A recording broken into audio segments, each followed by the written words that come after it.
On élève tout le renouvellement, donc on garde une quinzaine de génisses par an, ce qui est beaucoup par rapport aux animaux qu'on a. Ça permet de vendre de temps en temps des reproducteurs et des reproductrices, mais ça permet aussi, vu qu'on a des animaux qu'on a volontairement sélectionnés comme étant mixtes, c'est des animaux laitiers mais qui ont quand même un peu de viande. Du coup on a des produits laitiers et carnés. Le fait d'avoir des carcasses plutôt bien conformées pour des animaux laitiers, ça nous permet de les valoriser en steak haché, qui sont vendus sous format surgelé à la ferme. Et donc, il y a eu des croisements avec des races plutôt dites de montagne. Ça permet d'avoir des animaux plus solides, d'une part, et aussi qui valorisent un peu mieux les fourrages fibreux. Chaque race a un peu ses avantages et ses inconvénients. Animal par animal, on essaye de voir vers quoi on veut tendre. Ça permet d'avoir, malgré le côté bigarré, un troupeau qui est assez homogène. Et du coup, d'avoir ce côté de robustesse et de polyvalence entre lait et viande qu'on recherche. Voilà. Donc c'est un choix de diversification qui est fait. Donc une partie de cette vente directe, c'est du lait de la ferme, qui est trait matin et soir. Et donc on invite les clients à venir pendant les horaires de traite avec leur contenant. Et donc ces personnes peuvent venir ramasser le lait de la traite. Donc il y a tout un protocole pour faire des analyses, etc., pour garantir la qualité sanitaire de ce lait-là. Et donc ça représente globalement à l'année assez peu. C'est la moitié de la production d'une vache.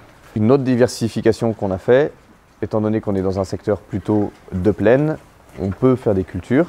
On fait 7 hectares de blé environ par an. Du coup, en vente directe, on a également de la farine. On a 5000 m² de légumes de conservation, donc courges, oignons et pommes de terre, qui sont vendus à l'automne.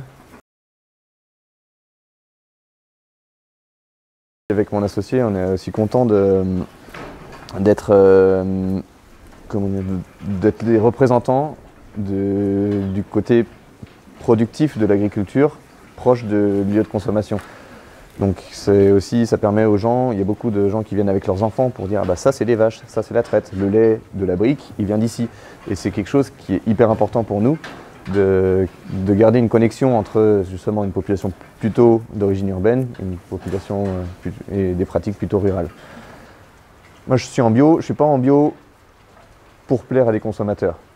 Je suis en bio par rapport à mon éthique.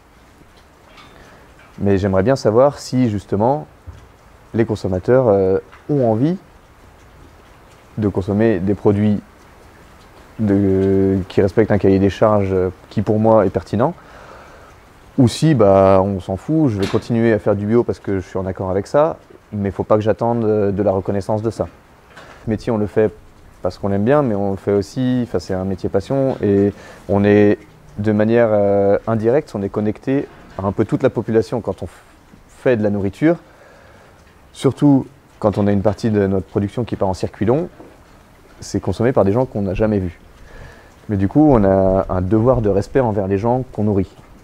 Mais on a aussi une attente de reconnaissance des gens qu'on nourrit pour le fait qu'on fasse du travail de qualité. J'ai pu m'installer parce que c'est un outil qui est transmissible. Et je ne pourrais pas réfléchir à changer tout le système, faire des investissements monstrueux, si je sais que dans quelques années, si je veux m'arrêter, je ne trouverai personne pour reprendre parce que ça sera un investissement trop lourd.